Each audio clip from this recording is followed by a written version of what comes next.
of the development.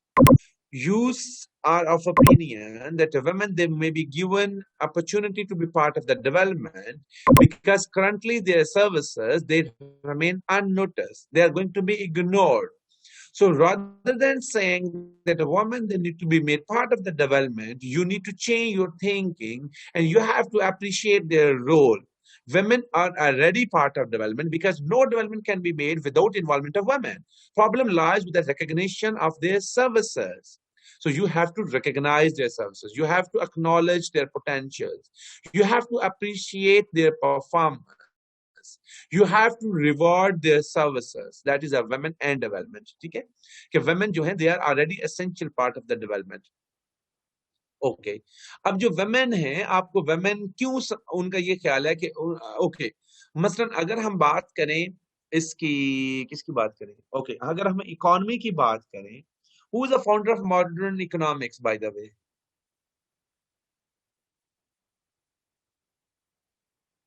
Who is the father? Adam Smith. Excellent, शाबाश. Okay तो जब हम एडम स्मिथ की बात करते हैं तो उसका जो इकोनॉमिक सफेयर की वो बात करता है, तो वो कहता है कि आपकी economy consist of two parts. उसके दो पार्ट्स हैं, ठीक है.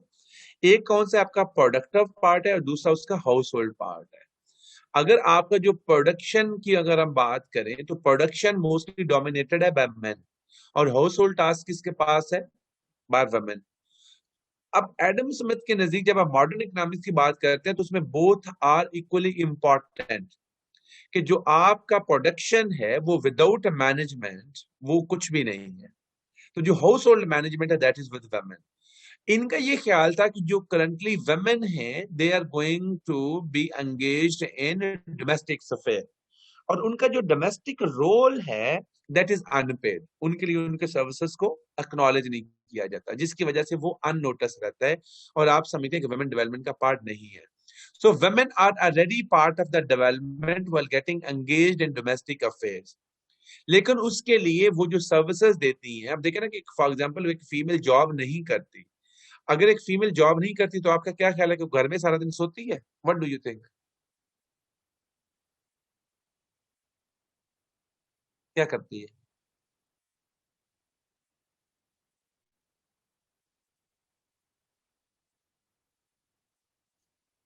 ओके एक्सीलेंट, शाबाश. ठीक है. तो इसका मतलब कि अगर वो क्लीनिंग कर रही है, अगर वो उसमें डस्टिंग कर रही है, वॉशिंग कर रही है, वो आप में उसमें कुकिंग कर रही है, वट एवर, तो भाई अगर वो फीमेल नहीं करेगी तो you need to hire services of other person जो कि अब ये काम करेगा और उसके लिए आपको पे करना पड़ेगा. तो जो पाकिस्तान जैसा कंट्री है इसमें तो मर्दों का फायदा ही फायदा है कि आपके सारे बेनिफिट्स आपको औरत की सूरत में मिल जाते हैं. तो एक जो फुल पैकेज है किस्म का वो that is in the form of marriage unfortunately. Okay अब उनका ये ख्याल था कि क्योंकि जो अभी करंटली जो वो सर्विसेज देती हैं that remain unnoticed due to patriarchy and capitalism.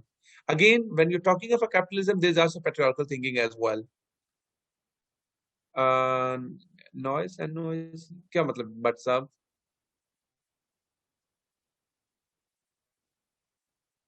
चलें शुक्र है आज बट साहब के टेबल नहीं है, वरना इनका खाना तो उस वक्त आगे इन्होंने रखा हुआ था.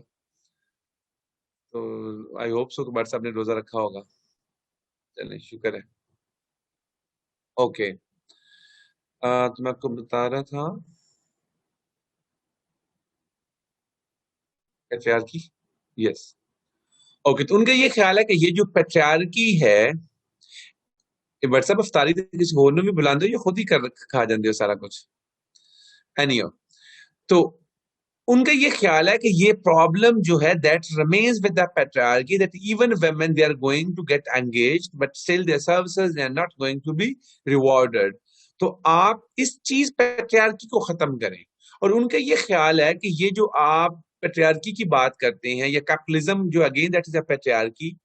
अब रीजन क्या है? उनका ये ख्याल है कि ये जो फीमेल जो हैं they are going to be ignored और जो वुमेन हैं वुमेन को जो एक डिसएडवांटेजेस पोजीशन है उनका ये ख्याल है कि ये जो एक हायरार्की है डिवीजन है वो उस डिवीजन में प्रॉब्लम है कि आपके जो इंटरनेशनल गवर्नेंस की अगर हम बात करें, there are many levels of governance, ठीक है। फॉर एग्जांपल आप फैमिली लेवल पे बात करते हैं, फिर आप लोकल लेवल पे बात करते हैं, प्रोविंशियल लेवल पे बात करते हैं, नेशनल लेवल पे बात करते हैं, इंटरनेशनल पे बात करते हैं। तो हमेशा चेंजेस दो तरह की होती है, एक top to bottom, bottom to top.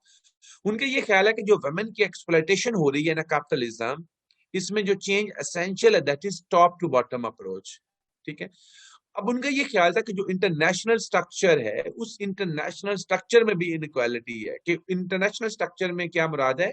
International structure से मुराद आपके इंटरनेशनल इंस्टीट्यूशंस हैं, ठीक है, जो आपके पॉलिसी, आपके रिलेशंस, स्टेट्स के रिलेशंस को गवर्न करते हैं। अब इंटरनेशनल इंस्टीट्यूशंस की अगर हम मिसाल लें तो कौन सी होगी? आईएमएफ होगा, वर्ल्ड बैंक होगा, ठीक है, आपका डब्ल्यूटीओ होगा। They are also man dominated, जिसकी वजह से उसके जो इफेक्ट्स हैं they can not be taken to bottom. और similarly when you are talking of your family, so still there is a inequality. Is it clear?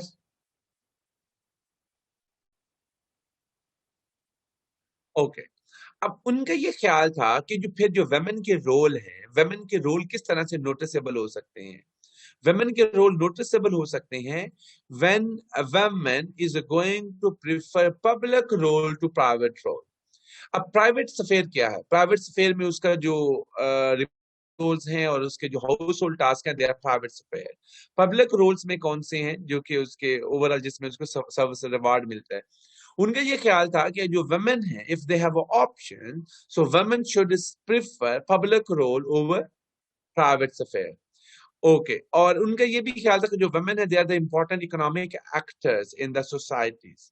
कि जो इकोनॉमिक एक्टर्स है, जो ऑलरेडी मैंने बता दिया एडम स्मिथ की थ्योरी, उनके बगैर उनका रोल कुछ भी नहीं है। तो क्यों वो अभी आप समझते हैं कि उसको शामिल किया जाए? क्योंकि सर्विसेज उनकी अननोटिस रहती है, राजा उनको पब्लिक रोल प्रेफर करने चाहिए। That's all about what. Is it all okay? Pakistan में, चले पाकिस्तान को पढ़ते हैं क्या है अभी ज्यादा। Okay next. अब आ जाते हैं गैड अप्रोच। जो गैड अप्रोच है, GAD approach basically that is a socialist feminism जो है वो उसको सपोर्ट कर रहे हैं। और जो गैड अप्रोच है, ये बेसिकली ये जो डेवलपमेंट अल्टरनेटिव्स थे ना, with the women for a new era, उसको डॉन एब्रिविएशन है उसका। तो जब ये स्टार्ट होता है इंडिया से 1986 से, तो तब जो है ये सोशलिस्ट फेमिनिज्म जो है that is going to be highlighted, जो कि यूएन थर्ड कॉन्फ्रेंस नैरोबी में हुई थी। ओके। अब गैड क्या करता है? गैड जो है, एक तो यह है कि ये पब्लिक प्राइवेट डायकोटमी को रिजेक्ट करता है। कि जिस तरह वैड ने कहा था ना कि if women have a option that if you have to perform a public और a private role, so which role you need to give more weightage, so obviously you need to go for public role. They are going to negate such division. इनका ये ख्याल था कि you can't say that you have to go for a public. It should be individual choice that whether you need to go for a public or a private role. But you cannot make you cannot dictate and you cannot compel individuals to perform certain roles at the cost of other. तो ये जो dichotomy है public private role की, वो उसको negate करते हैं। Okay. Next इनका पॉइंट था कि ये जो आप जेंडर एंड डेवलपमेंट है, कि डेवलपमेंट में वुमेन का क्यों रोल नहीं है। उनका ये ख्याल था कि डेवलपमेंट जो है, उस वक्त तक डेवलपमेंट नहीं हो सकती जब तक आप प्राइवेट अफेयर में इंडिविजुअल्स को इंडिपेंडेंस ना दें। और उनका ये ख्याल था कि अगर हम वुमेन की बात करें, तो वुमेन की जो ऑपरेशन है that is going to get started from their family, from their private affair. So this is a very important why women they're going to be oppressed in the power affair. That is again because of a patriarchy. And in a patriarchy, you are going to limit the roles and you are going to judge society just on the basis of two things: domination and submission.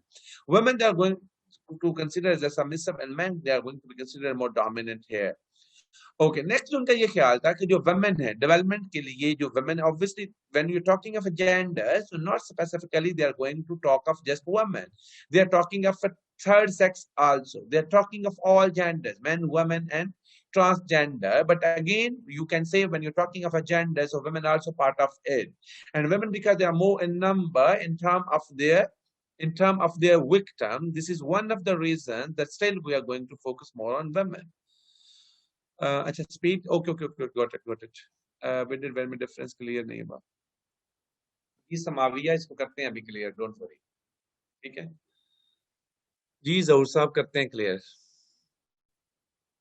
Let me complete, फिर आप बताइएगा कि clear है या नहीं है, ठीक है। ओके, जो जेंडर है, जेंडर में थर्ड सेक्स की भी बात है। चलें, हौसला रखें जनाब, अभी मैं इधर ही हूं, मैं कौन सा भाग रहा हूँ, जस्ट होल्ड ऑन, ठीक है। Gender is not specific to women, gender जो है, जेंडर इंक्लूड्स वुमेन, ठीक है। तो इनका जिस तरह women in development, women and development, उनका फोकस ही वुमेन पे था, इनका फोकस ऑल जेंडर्स पे था, मेन पे भी, वुमेन पे भी और थर्ड सेक्स पे भी। लेकिन ये समझते थे कि जिस तरह वैड ने कहा था ना, वैड ने क्या कहा था, वैड ने कहा था कि अगर आपको पब्लिक और प्राइवेट रोल, तो किसको प्रेफर करना चाहिए, पब्लिक को। ये जो पब्लिक प्राइवेट की डिवीजन है, इसको उन्होंने नेगेट किया था कि this should be individual choice, कि अगर एक इंडिविजुअल जो है वो होम रोल परफॉर्म करना चाहता है या प्राइवेट रोल परफॉर्म करना चाहता है, डोमेस्टिक रोल परफॉर्म करना चाहता है, you can not say that you have to go for a public. जिस तरह अभी मैडम अब्बासी ने कहा कि मुझे after getting married I would be happy to serve my spouse in domestic affair. अब ये इसकी चॉइस है, आप इसको ये नहीं कह सकते जी कि आप अपने उसके साथ मत कोऑपरेट करो। ये जेंडर, जो पब्लिक वाले वैड वाले हैं, वो कहते हैं कि नहीं नहीं नहीं, आपको तो ये नहीं करना, आपको पब्लिक रोल ही परफॉर्म करना है, आपको जॉब ही करनी है, ठीक है। गैर वाले कहते हैं कि आप उनको डिक्टेशन नहीं दे, चॉइस है, वो चाहे पब्लिक करें चाहे प्राइवेट करें। एक तो ये है। दूसरा ये है कि इन्होंने कहा था वैड वालों ने कि ये जो वुमेन की ऑपरेशन है, that is because of international structure inequality, कि top to bottom approach essential है। वैड वालों का, गैर वालों का ख्याल था कि ये जो टॉप टू बॉटम अप्रोच है, that is not more workable. Sorry.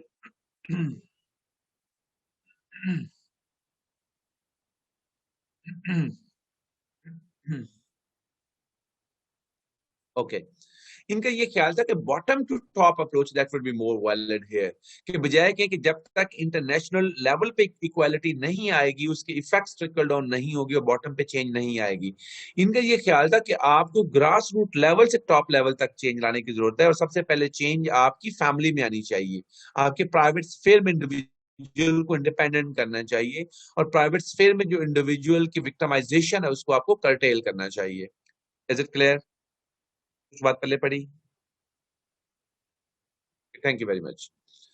Okay, next इनका ये था कि इन्होंने कहा था कि जो वुमेन है, ये कहना कि change should be need for, change should be brought for women, जिस तरह की इन्होंने कहा था, ठीक है, कि इन्होंने कहा था कि वो चेंज आएगी जिसकी बेसिस पे या फीमेल के उनको वो करें। तो इन्होंने कहा था कि जो वुमेन है, चेंज वुमेन ने लेके आनी है, women are the agents of change rather than a passive recipient. So you cannot look and you cannot rely on men's support for your empowerment. You have to bring change by yourself, and you should act as important actor rather than looking for as just passive recipient. So you have to eradicate such thinking. That's why GAD is a different from WED. Clear?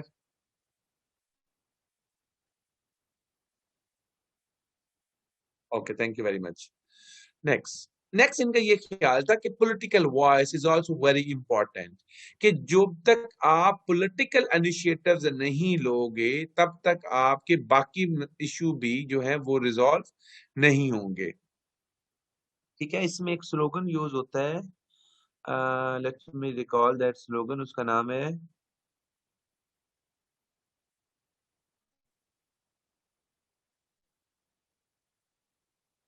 Yes, उसका नाम है personal is political, ठीक है। ये हम वैसे जब आपको वेव्स पढ़ाऊंगा ना, उसमें मैं आपको डिटेल में भी पढ़ाऊंगा, personal is political, personal is political. Personal is political का मतलब ये होता है कि nothing is a personal, nothing is a political, whatever political decision you take that is going to affect your personal issues, and what your personal issues you are going to face that is because of the political decisions. For example, you can say marital rape, Marital rape is not your personal issue because politically you have not enacted a law. That's why you are going to face a particular issue. Similarly, you can say domestic violence. So no, because politically you didn't take such initiative due to which you are going to suffer domestic violence. So again, nothing is personal, nothing is political. So whenever you take any political decision that is going to improve your personal life and that is going to you can say that is going to deteriorate your personal life. So basically, nothing is personal, nothing is a political. Similarly, when you're talking of a gender and development, they were of the view that if you want to change, if you want to improve, and if you want to raise your personal issues in your own personal capacity, and you want to take out of yourself from oppression, then you have to increase your political voice. Okay. Next, the concern is that you have to take your due rights in inheritance, because without your economic rights, your personal issues cannot be overcome. So just you can say that you need to be given access to public role. It doesn't mean that your exploitation is over, as the point that was explained by Wyatt, that when you have been given access to public role, it's all about your independence. But when you're talking of a GAD, they were of the view that at the same time, not necessarily that you have to gain access to public role. At the same time, when you're talking of your inheritance, when you're talking of your property rights, and unless they're going to be secured through legislation, your empowerment cannot be gained. Last but not least, you have to redefine traditional roles. You have to bring change in individual thinking.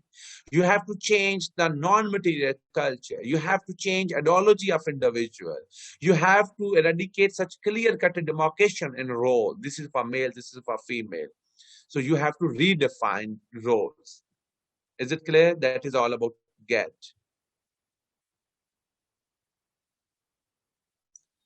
जी, उनकी confusion है हाले तक? ये सब clear है? Okay, thank you very much, I appreciate. Raheela, आपकी कहाँ सुई फंसी हुई है अभी तक? चलिए रहीला, मैं आपको अनम्यूट करता हूँ। रहीला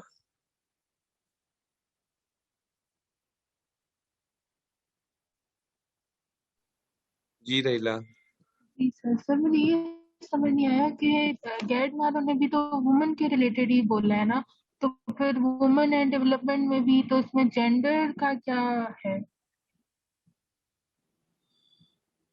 रहीला, मैं आपको बार बार कह रहा हूँ, जेंडर स्टडीज है ही बेसिकली वेमेन की, क्योंकि वेमेन उसका पार्ट है जेंडर स्टडीज का। पहली बात तो ये ध्यान में रखें, women are not separate from genders, एक बात। दूसरी बात यह है कि जब आप तीन सेक्स की बात करते हैं तो उसमें जो परपेट्रेटर है वो कौन है? वो तो मेल है। और दूसरे नंबर पे आप देखते हैं कि women they are half of the total population of the world, और जो थर्ड सेक्स है उनका नंबर बड़ा लिमिटेड है। इन्होंने उनकी बात जरूर की है, बट अगेन क्योंकि देखिए जो मेजोरिटी में है उनको तो ये इग्नोर नहीं कर सकते ना, तो इसलिए इनकी स्ट्रेटजी डिफरेंट है एम्पावरमेंट की, कि वेमेन की भी एम्पावरमेंट होनी चाहिए, लेकिन वेमेन की जो स्ट्रेटजी एम्पावरमेंट की from the word, that is entirely different. Okay sir, ठीक है ये सर। आपको वाकई समझ आई है या ऐसी कर्टसी में होके कह दिया आपने? नहीं सर, समझ आ गई, वाकई से समझ आ गई। अच्छा फिर ठीक है, मैंने कहा शायद ऐसे कर्टसी में ना कह दीजिएगा। नहीं। भट्ट साहब को नहीं पूछेंगे, भट्ट साहब नफ्तारी तक है तो भट्ट साहब वैसे ही गैप हो गए ने। चलें, that was just an lighter note. Okay next. Okay next एक इंपॉर्टेंट है, दैट इज अ सैप।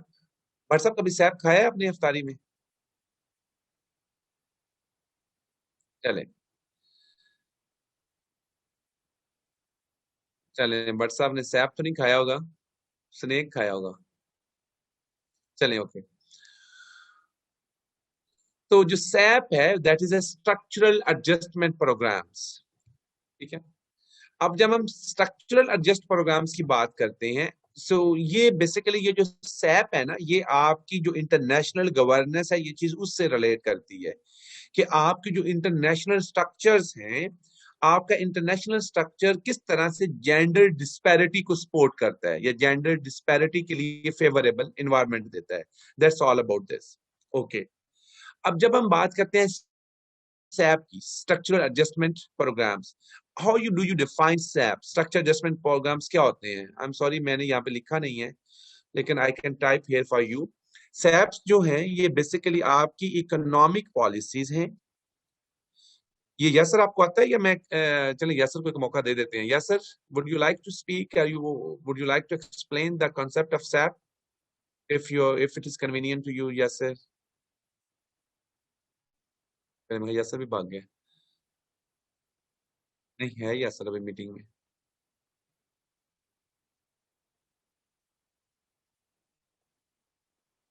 चले यसर अभी एक्सेप्ट नहीं कर रहा, एनी इट्स ओके। तो SAPs जो है ये बेसिकली आपकी इकोनॉमिक पॉलिसीज होती हैं। अच्छा आपने लिख दिया है, ओके।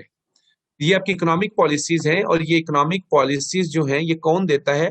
ये इकोनॉमिक पॉलिसीज जो हैं by the world economic institutions हैं, ठीक है, for the developing countries and least developing countries, उनके लिए है।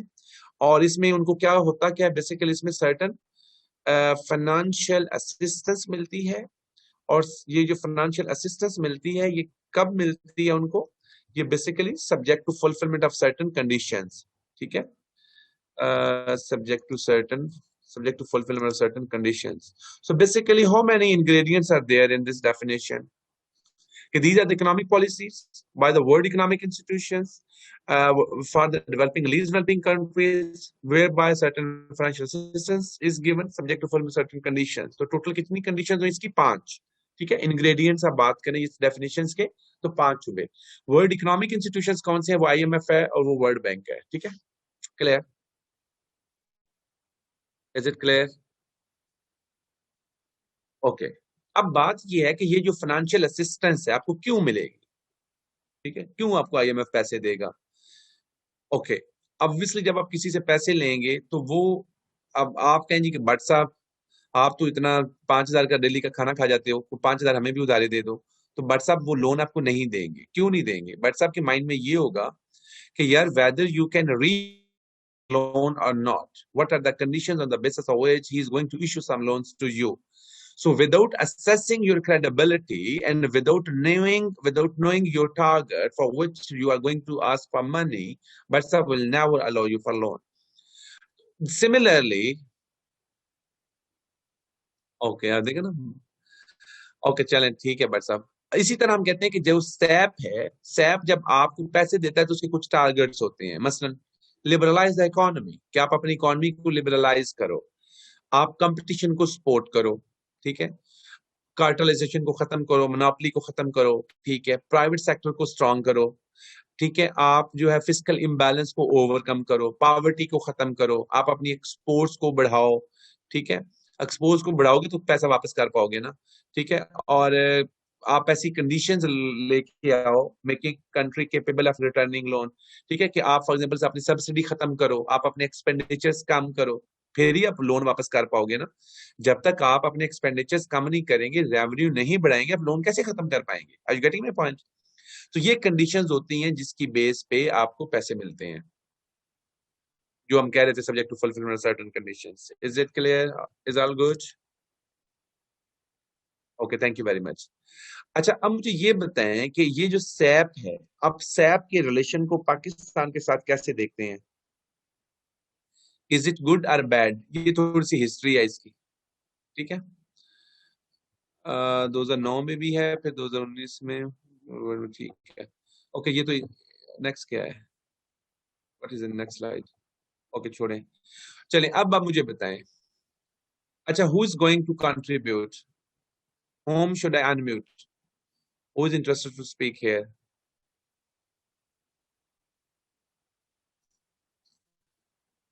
Do we have any volunteer here? कि आप इसके इम्पैक्ट्स को किस तरह से देखते हैं, पॉजिटिव और नेगेटिव? पॉजिटिव है तो किस तरह से है, नेगेटिव है तो किस तरह से नेगेटिव है? You wanna speak and no, at least write no.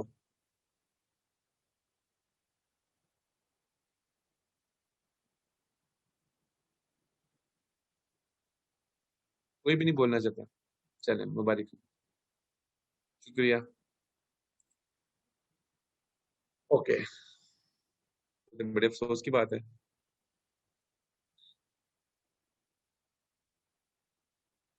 चलें, शरोसा बोलना चाहते हैं, शरोसा। Very good, thank you very much यार। चलिए कोई बात नहीं, और ज्यादा से ज्यादा क्या हो जाएगा, गलत ही हो जाएगा ना। ये किसने कहा था, शाह शहरोज। जी शहरोज खलील साहब। अस्सलाम वालेकुम सर। वेलकम सलाम। सर जिस तरह हम सर आईएमएफ हमें कंडीशंस देती है, जिस तरह हमें कोई कंडीशंस पे हमें लोन देती है, तो सर हम वो कंडीशंस देखते हैं कि हम पूरी करते हैं कि नहीं। जिस तरह सर हमें कहते हैं टैक्सेस बढ़ा दे या सॉरी, मुझे एजुकेशन एक पे एक लगाए। एक मिनट, एक मिनट, एक मिनट। पहले बताएं, ये पॉजिटिव है या नेगेटिव है? सर ये पॉजिटिव में भी आता है सर, नेगेटिव में उसके साथ सर आपको एक्सलेंस। इसको one interact one one by आप मेरे से ज्यादा स्पीड तो आपकी है। कर। ओके, हम कहते हैं कि इसके जो है, जो इम्पैक्ट्स हैं, दे आर डुअल, पॉजिटिव और नेगेटिव। पहले पॉजिटिव बताएं। सर पॉजिटिव ये कि सर हमें जो लोन देते हैं सर, हमें देते हैं कि एजुकेशन पे हम लगाए, पोवर्टी पे लगाए सर। तो हमारे साथ इतना अपने खुद इतने नहीं है पैसे कि हम सर इन चीजों पे लगाए, तो हम सर आईएमएफ से या वर्ल्ड बैंक से लोन लेते हैं। हम उनको ये बताते हैं कि हम ये पैसे इन इन जगहों पे लगाएंगे, तो वो फिर हमें सर इन कंडीशंस पे लोन देते हैं। लेकिन सर नेगेटिव इसकी ये कि हम सर एक मिनट, एक लोन। मिनट, एक मिनट हौसला करें। तो बेसिकली पॉजिटिव हम कहेंगे कि जो इसकी कंडीशंस हैं वो सारी पॉजिटिव है। कि आप पाकिस्तान में ने क्या किया कि अपनी जो इकोनॉमी है उसको लिबरलाइज किया, आपने टैरिफ कम किए। टैरिफ कम करेंगे तो आपका जो ट्रेड वॉल्यूम है दैट वुड बी इंक्रीज। ठीक है। वो कहते हैं कंपटीशन कम करें, तो पाकिस्तान ने जो है वो कंपटीशन कमीशन बनाया, जो कि आपके कार्टेलाइजेशन और मोनोपोली को खत्म करता है, इक्वल अपॉर्चुनिटीज देता है। जब आप फर्म्स जी को इक्वल अपॉर्चुनिटीज देते हैं तो ऑटोमेटिकली आपके लिए लेवल प्लेइंग अपॉर्चुनिटीज आएंगी, तो आपका कंपटीशन आएगा, कंपटीशन आएगा तो कॉस्ट ऑफ प्रोडक्शन कम होगी और आप इनोवेशन की तरफ जाएंगे। तो that is a good thing, Pakistan में वो भी हुआ। ठीक है। जी अच्छा सायरा, मेरी स्पीड तेज जा रही है। अच्छा चले, स्लो करता हूँ मैं। अच्छा सॉरी, अभी आपने ना वो इसको अपने आप को म्यूट नहीं करना है शाहरोज। जी ठीक जी है। जी जी जी सर। ओके, फिर हम कहते हैं जी कि प्राइवेट सेक्टर स्ट्रांग हुआ, बिल्कुल ठीक। आपने ये आइए इसकी एग्जांपल ले लें, किसकी लें, पीटीसीएल की ले लें। कि पीटीसीएल को अपने प्राइवेटाइज किया तो पीटीसीएल बड़ी प्रॉफिटेबल ऑर्गेनाइजेशन हो गई। ठीक है। इसी तरह आप पीआईए या आप इसकी बात करें, steel mill, so they are going to be declared as a white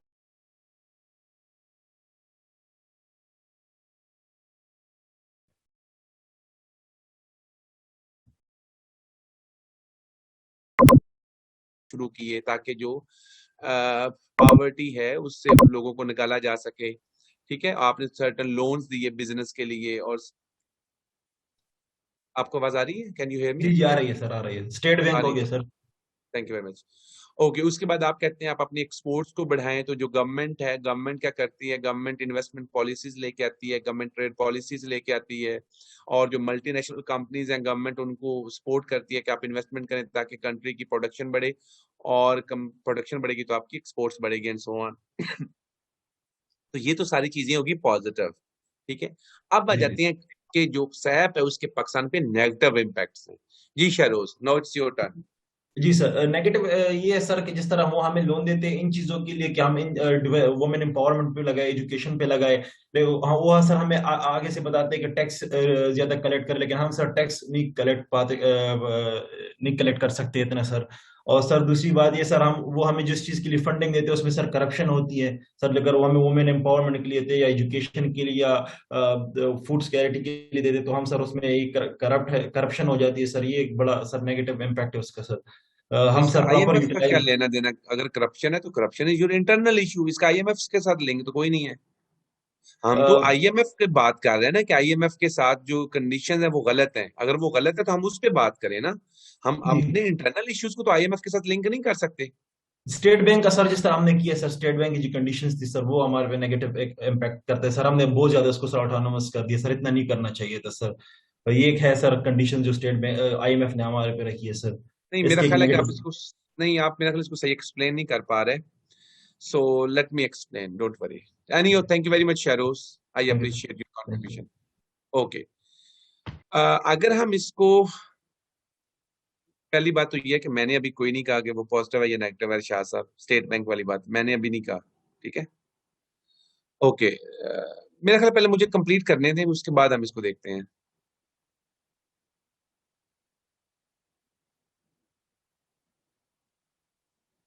अगर आप मुझे इजाजत दें तो मैं कंप्लीट कर लूं। ओके।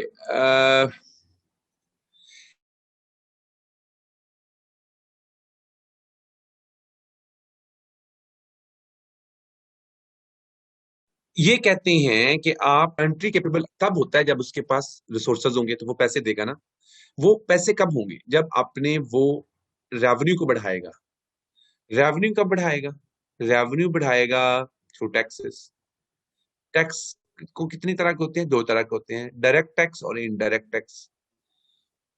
ओके, सबसे जो इजीएस्ट, जब आपने रेवेन्यू ज्यादा बढ़ाना है तो आपका किस पे फोकस होगा? डायरेक्ट टैक्स पे होगा या इनडायरेक्ट टैक्स पे होगा? आपका इनडायरेक्ट टैक्स पे होगा।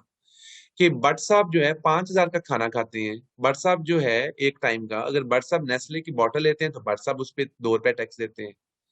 अब हमारे जैसे जो कि नहीं 5,000 का खा सकते, ठीक है, हम भी दो दो रुपए टैक्स देते हैं। This is a indirect tax, कि जिसमें आपको लोगों की इनकम से कंसर्न नहीं है। आपका जो टैक्स है दैट इज प्रोडक्ट स्पेसिफिक, कि आपने कपड़े लेने इतना टैक्स है, खाना खाना है इतना टैक्स है, ठीक है, इररिस्पेक्टिव ऑफ योर इनकम। उससे क्या होगा? उससे ये होगा कि आपका जो टैक्स वॉल्यूम है that would B broader. Okay, जब इनडायरेक्ट टैक्स ज्यादा होगा, डायरेक्ट टैक्स कम होगा, तो इनडायरेक्ट टैक्स लगने से यार ये क्या लिखा है आपने बट साहब? कोई ऑर्गेनाइजेशन लोन तभी देगी लीव होगा कि कंट्री होगा।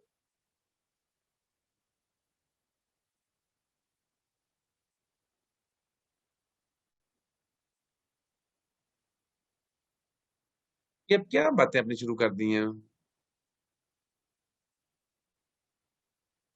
मैं आपको बता के रहा था, आपने भुला ही दी है। हम कहाँ पे थे अभी? ओके, इनडायरेक्ट टैक्स पे थे।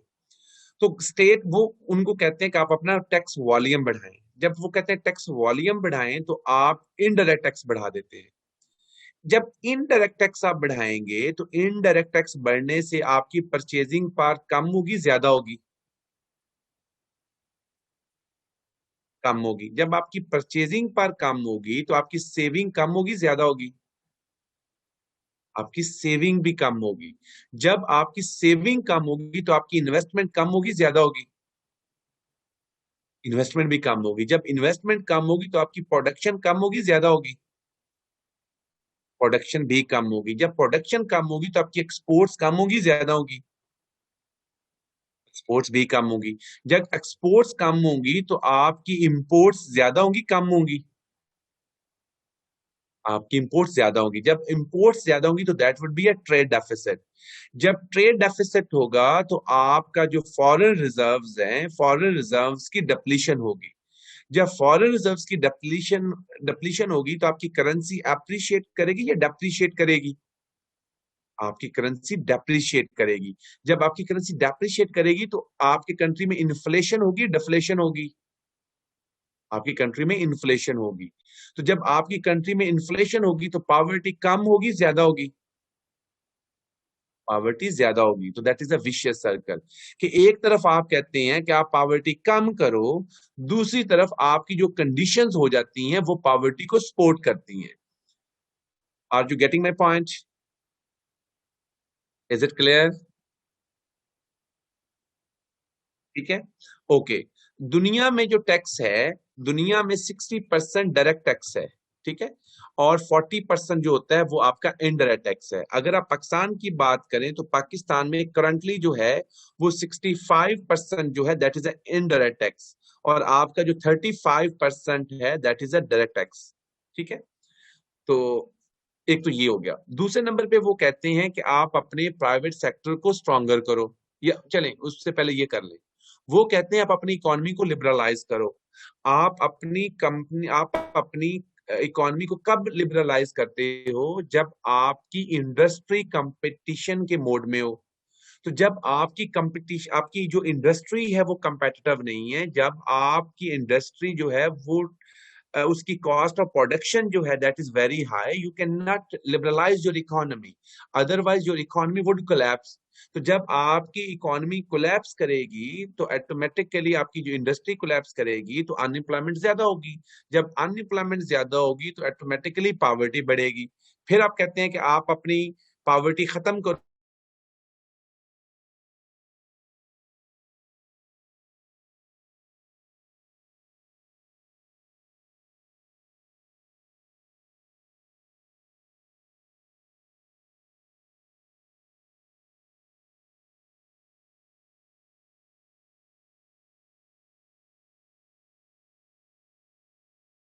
Can say market is very saturated when individuals हैं। आपको आवाज नहीं आ रही? Can you hear me?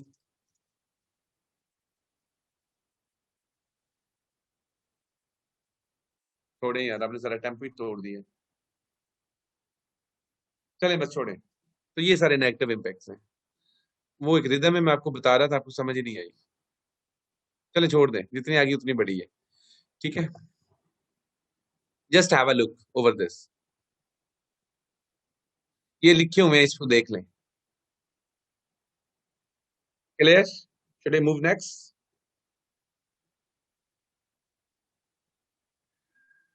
Zeeshan sahab, direct tax वो होता है जो इनकम पे लगता है, इनडायरेक्ट टैक्स वो लगता है जो प्रोडक्ट पे लगता है। ठीक है, ये मोटा सा डिफरेंस है डायरेक्ट और इनडायरेक्ट का। Okay next. अच्छा, नेक्स्ट जो इंपॉर्टेंट टॉपिक है दैट इज ग्लोबलाइजेशन। कि जो ग्लोबलाइजेशन है, ग्लोबलाइजेशन के जेंडर पे क्या इम्पैक्ट है। ठीक है, कि जो ग्लोबलाइजेशन है वो जेंडर को इक्वल अपॉर्चुनिटीज देती है, या ग्लोबलाइजेशन जो है वो जेंडर में इन जो इंडिविजुअल्स उसमें इनइक्वालिटी को सपोर्ट करती है। अच्छा अच्छा चुप, ये पढ़ लें 2 मिनट के लिए। Okay excellent Raheela. चलिए पहले मैं रहीला को करूं अनम्यूट। रहीला, आप इसको थोड़ा सा एक्सप्लेन करें कि किस तरह से ये दोनों करती है। शाबाश रहीला। यार तुम सुन भी नहीं सकते, मेरी दूसरी क्लास है, मैं भी तो बोल रहा हूँ मुसलसल। जी रहीला। जी सर। सर ग्लोबलाइजेशन इस तरह से इफेक्ट करती है कि सर एक तो कंपटीशन बहुत ज्यादा बढ़ जाता है ऑलरेडी वुमेन्स को, क्योंकि वो लोकल बिजनेसेस पे काम करती हैं, तो जितनी ज्यादा कल्चर्स इन्वॉल्व होते रहते हैं उस तरह से वुमेन्स के लोकल बिजनेसेस को एम्पावरमेंट नहीं मिलती है ग्लोबलाइजेशन की वजह से। इस तरह से उन्हें इफेक्ट पड़ता है। और सर ये पॉजिटिव इस वजह से होती है कि कैपिट वो उन लोगों को मार्केट ब्रॉडर मिल जाती है।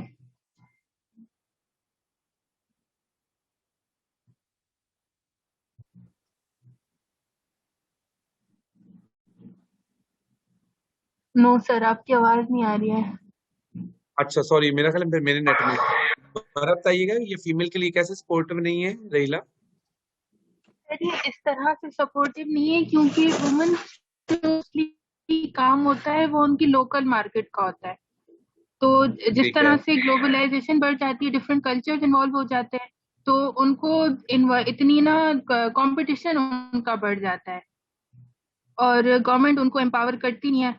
तो जितना ज्यादा, जिस तरह से चाइना ज्यादा ऑफर करता है प्रोडक्ट्स को चीप प्राइस में, तो जो ये लोग हार्ड जैसे हैंड वूवन काम होता है, जो है वो मशीनरीज के थ्रू बना के दे देते हैं लेकिन वो चीप होता है। ये लोग ज्यादा हार्ड वर्किंग काम करते हैं लेकिन इनका एक्सपेंसिव होता है। ग्लोबलाइजेशन में सबसे बड़ा वुमेन को ये नुकसान होता है, तो लोग प्रेफर करते हैं कि चीप प्रोडक्ट खरीदना। और जो है, लेकिन इसका ये फायदा भी होता है कि ये लोग सिर्फ अपने कंट्री में अपनी जो प्रोडक्ट है उसको सिर्फ नहीं बेचते हैं, वो पूरे वर्ल्ड में उसको बेच सकते हैं। अच्छा, वैसे रहीला ग्लोबलाइजेशन होती क्या है? ग्लोबलाइजेशन होती है डिफरेंट कंट्रीज जो है मिलके इन्वॉल्व करते हैं, कल्चर शेयर करता है। अच्छा, हमें नहीं पता था। बड़ी अपनी मोटी बात बताई हमें। चलें, thank you very much Raheela, I appreciate for your contribution. Okay, अगर हम ग्लोबलाइजेशन की बात करें तो globalisation means transfer of technology, liberalisation, trade flows, trade as a globalising force, capital flows, factors of mobility, cultural diffusion, the media as a globalizing force, internet and world wide web. So that is a driving forces of globalization. ठीक है, कि जब आपको access हो जाती है और आप जो है वो बॉर्डरलेस सोसाइटी की बात करते हैं। देखिए ना कि आप कहीं पे भी हो, for example even in if you are in United States but still you can interact with each other. जो लिबरलाइजेशन के जो अमेरिका का प्रोडक्ट है वो आपके पास यहाँ पे मौजूद है, आप उसको कंज्यूम कर सकते हैं। ट्रेड फ्लोज तो obviously you know very well, उसी में ही वो आ जाएगा। फिर उसके बाद trade as a capital globalising force, ठीक है, कि जिसके जरिए आपकी जो relation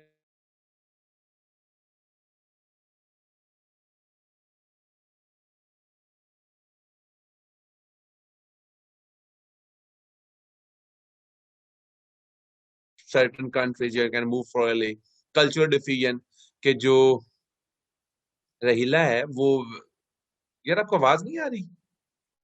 can you hear me?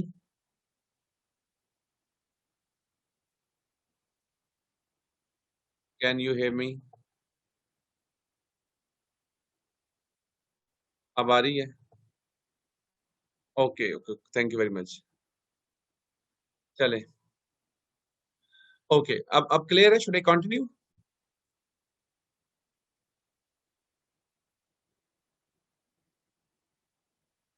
Okay, thank you very much, I appreciate. Basically globalisation में ये होता है कि ये सारे उसके ड्राइविंग फोर्सेस हैं, जिसकी बेस पे हम कहते हैं कि ये फोर्सेस हेल्प करती हैं इंडिविजुअल्स को एक दूसरे के साथ कनेक्ट करने में, एक बॉर्डरलेस सोसाइटी को बिल्ड करने में। ओके, अब मुझे ये बताएं कि अगर हम इसको जेंडर इश्यूज को देखें अक्रॉस द ग्लोब, ठीक है, पेपर में जो क्वेश्चन आए हुए हैं, लेट्स हैव अ लुक कि पेपर में किस तरह के क्वेश्चन आए हुए हैं। पेपर में क्वेश्चन आए हुए हैं, powerful forces of globalization have highlighted various gender issues throughout the globe. This is an example of a developing nation. एक ये है वह, globalization has a huge impact on the lives of nations, including Pakistan. What are the impacts of global political economy? ठीक है, okay, उसके बाद globalization has connected worldwide to a village yet inequalities across the nations. ठीक है, ये questions आए हुए हैं। ओके, तो जब हम इसको जेंडर इश्यूज की बात करते हैं, तो जेंडर इश्यूज को ये भी रहीला एक्सप्लेन कर रही थी, तो जेंडर पे पॉजिटिव भी इम्पैक्ट आए हैं। पॉजिटिव इम्पैक्ट जेंडर पे क्या आए हैं? Can you explain? अगर हम जेंडर पे पॉजिटिव चीजों की तरफ देखें, सैयद जिशान, ओके सैयद साहब, पॉजिटिव बताने अभी आपने जिशान साहब। पॉजिटिव इस तरह से आए हैं कि ग्लोबलाइजेशन की वजह से इकोनॉमीज जो है वो बूस्ट होती हैं। सर जैसे नॉर्थ कोरिया का देखें, वो किसी के साथ भी उसने ग्लोबलाइजेशन किसी के साथ भी नहीं की हुई, जिसकी वजह से उसकी इकोनॉमी कंपैरेटिवली ब्राजील से बहुत थोड़ी है, उसका जीडीपी ब्राजील से बहुत थोड़ा है। देयरफॉर अगर पाकिस्तान ग्लोबलाइजेशन में जा रहा है, अब सक्सेसफुली जा रहा है, अभी तक कंप्लीटली यानी कि कंप्लीटली जाने की कोशिश कर रहे हैं। सर ग्लोबलाइजेशन से क्या होगा कि हमारा जीडीपी बेहतर होगा, जीडीपी बेहतर होने से हमारे जेंडर की डिस्पैरिटी कम हो जाएगी। जब जेंडर की डिस्पैरिटी कम हो जाएगी, सब लोगों को इक्वल रोल्स मिलेंगे, सब लोगों को इक्वल रोल्स मिलेंगे, तो लोग जो औरतें जो हैं वो अपनी अपनी पसंद के काम कर सकेंगी, जैसे कि पब्लिक सेक्टर में जा सकेंगी। अगर कोई औरतें प्राइवेटली काम करना चाह रही तो वो प्राइवेटली भी काम कर सकेंगी। इस तरह से ग्लोबलाइजेशन का पॉजिटिव रोल है जेंडर पर। एक्सीलेंट, शाबाश। ये आपने जो आपने सारा कुछ बताया है ना, वो आपने जस्ट एक चीज बताई है कि उससे इकोनॉमिक अपॉर्चुनिटी ज्यादा क्लियर होंगी। यार आपको आवाज क्यों नहीं आ रही मुबशिर साहब? इनको तो आ रही है, सैयद जिशान साहब को। ये वॉइस का किसी और का भी इशू हो रहा है?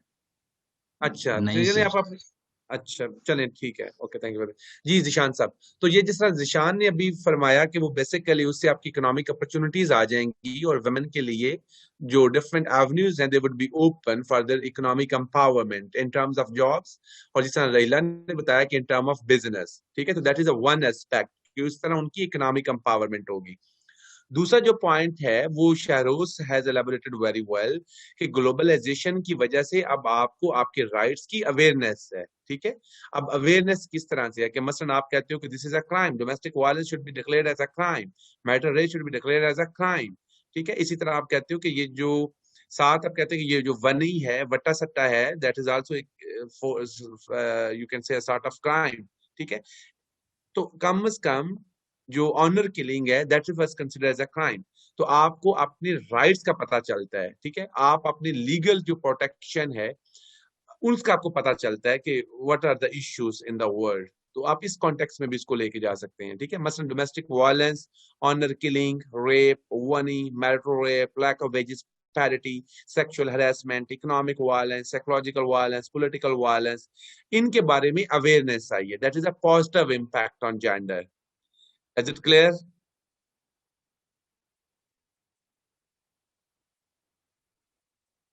Okay, thank you very much. अच्छा, अब आ जाते हैं नेगेटिव इम्पैक्ट्स पे कि ग्लोबलाइजेशन का नेगेटिव इम्पैक्ट क्या है। Do you have any volunteer here? What are the negative impacts of gender globalisation on gender? कौन एक्सप्लेन करेगा?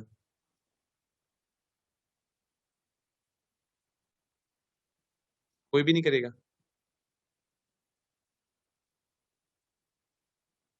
चले माहम को करते हैं, माहम। जी माहम, औरत समाज में क्या मसला क्या है आपको, माहम?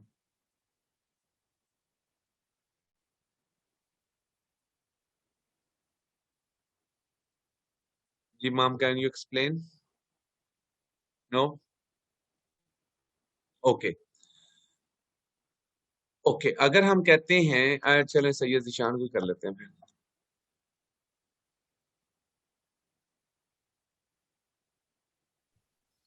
ये वैसे सर सॉरी टू से मैं उसको जो है ना औरत मार्च को नेगेटिव नहीं लेता। जी अब बताएं सैयद ज़ीशान। सर ग्लोबलाइजेशन से जो सबसे बड़ा आजकल जो हॉट टॉपिक चल रहा है सर, वो है एनवायरनमेंट से रिलेटेड, कि एनवायरनमेंट हमारी किस तरह से नेगेटिवली इम्पैक्ट हो रही है। अब सर एनवायरनमेंट का जो है वो ह्यूमंस के बिहेवियर पर डायरेक्ट इम्पैक्ट होता है। जैसे सर हम लोग लेट्स सपोज अगर गर्मियों में रमजान आ रहा है और गर्मियों की वजह से हीट वेव आ गई है सर, लोगों के घरों में डेथ हो रही है सर। सर इससे क्या होता है कि ये जो चीजें हैं ना, लेट्स सपोज अगर गर्मी बहुत ज्यादा हो गई है बाहर, उससे लोगों के बिहेवियर पर नेगेटिव इम्पैक्ट इस तरह से आता है कि they get more aggressive, and when they get more aggressive it provokes patriarchy.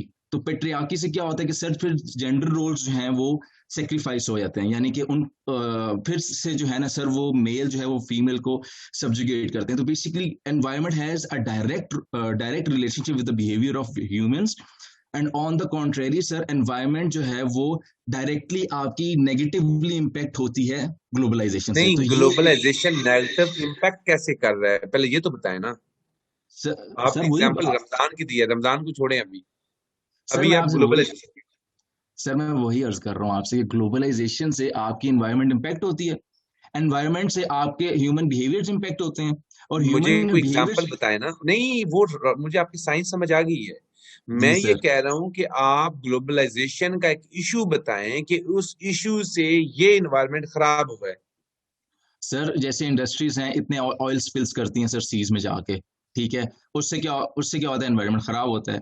और जितने भी सर नहीं वो ग्रीन हाउस ज्यादा मेरा गैस। ख्याल है आप थोड़ा सा उसको बड़ा टेक्निकल लेके गए हैं। वो उसका इससे कोई लेना देना नहीं है वैसे। वो आप कर सकते हैं कि ओवरऑल आपकी जो ग्लोबलाइजेशन की वजह से आप इंडिविजुअल की हेल्थ की बात करें तो दैट जी मेक सर। सेंस। ठीक ठीक है है कि सर। जो ग्लोबलाइजेशन है वो ज्यादा कंपटीशन की तरफ आ गया है, उसमें वो चीप प्रोडक्ट की तरफ जाते हैं rather than quality of product. तो जब चीप प्रोडक्ट होते हैं, तो जब ह्यूमंस उनको कंज्यूम करते हैं तो उसकी वजह से उनके हेल्थ के इश्यूज आए हैं। अब उस तरह से तो उसको लिंक कर सकते हैं, ठीक है sir. If I am not wrong. जी ठीक जी है, सर। इसके अलावा कोई और पॉइंट है आपके पास जिशान? नहीं सर, और नहीं है।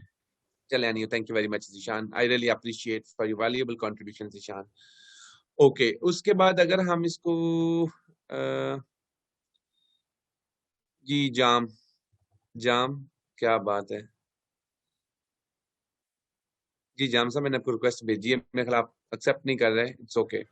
ओके चले मैं एक्सप्लेन कर देता हूँ फिर हम। जी जी जाम। अस्सलाम वालेकुम सर। जी जी वालेकुम।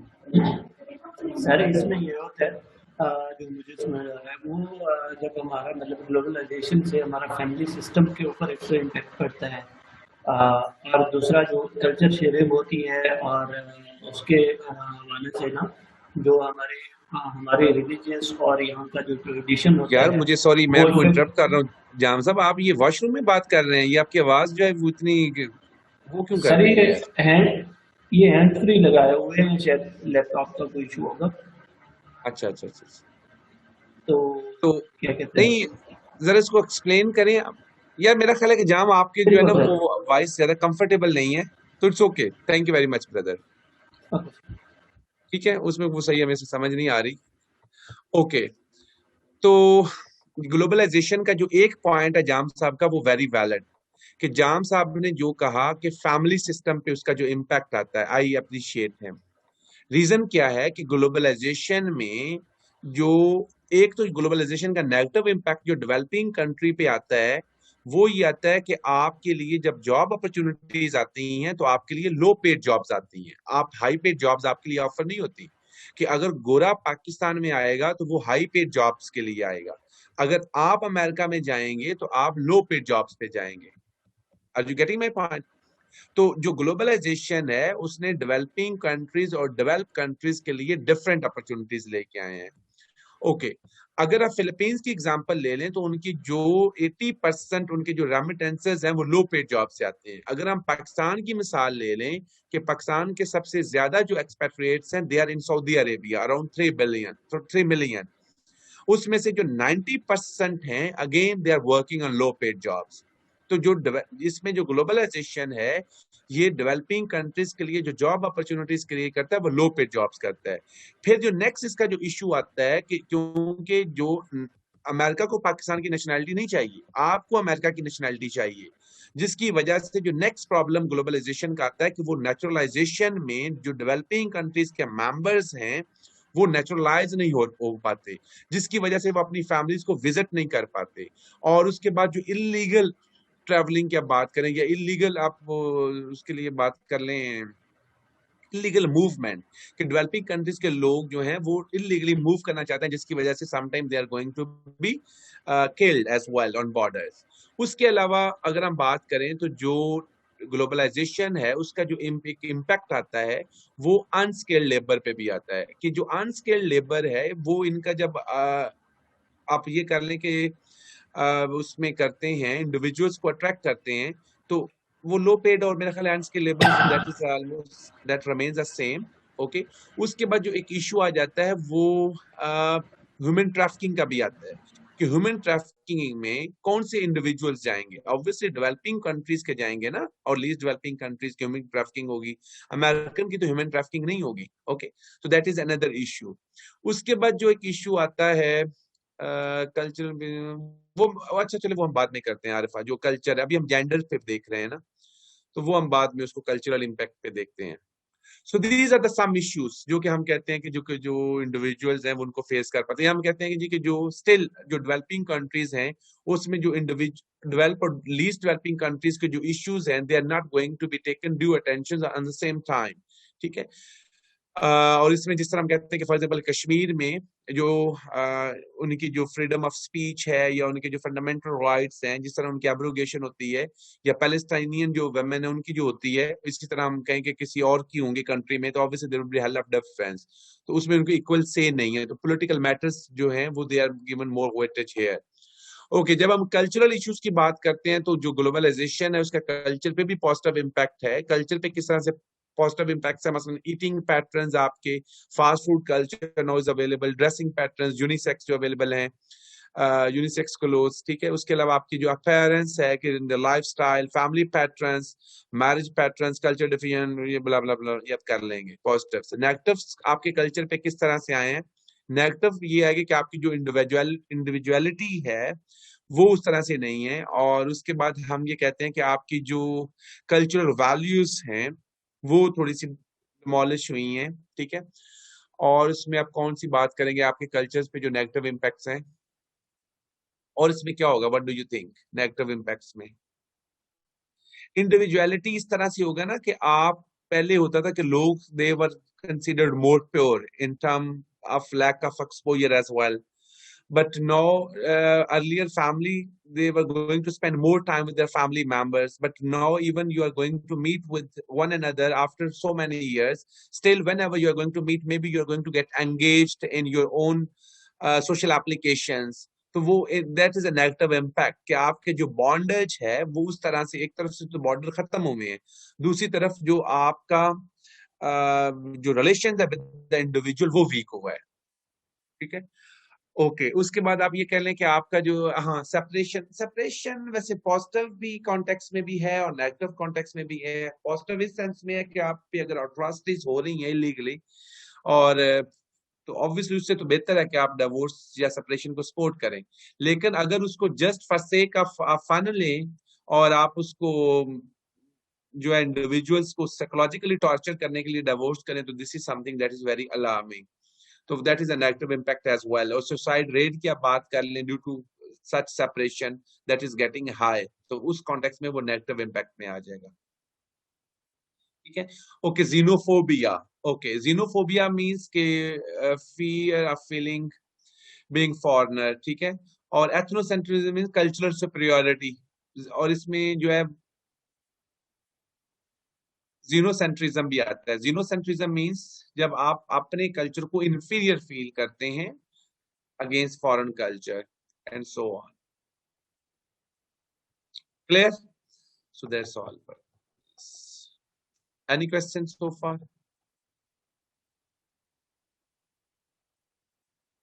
Is everything fine? चले, now we are going to start from chapter number, share with you chapter number 3 or 4. Just hold on.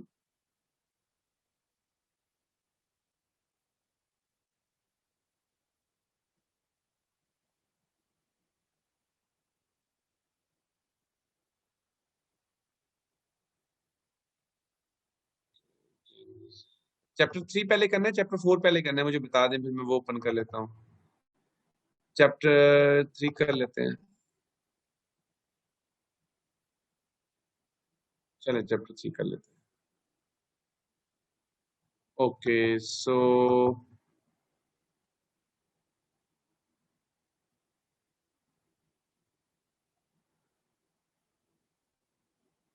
Okay, chapter जो 3 है, ये क्या आपने लिखा? वैसे टाइम हो गया है 10 बजे से।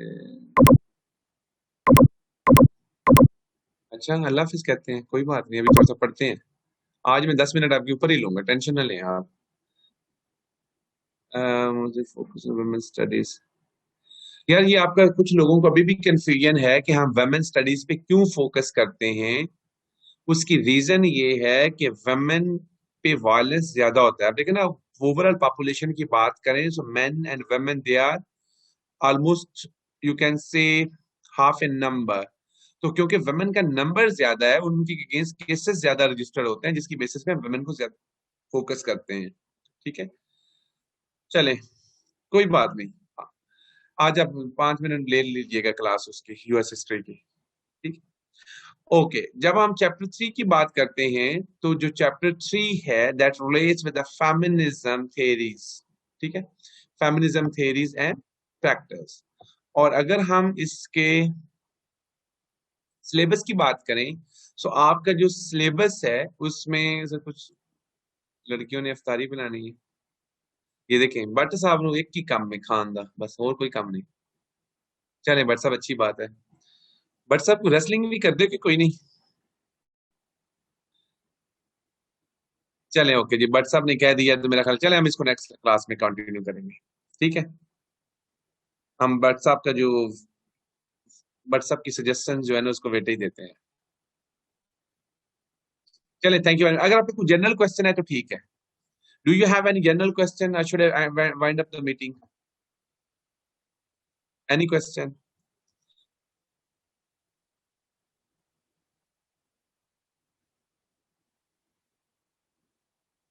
Okay, okay, sure, no worries. ठीक है, okay, thank you very much, अल्लाह हाफिज।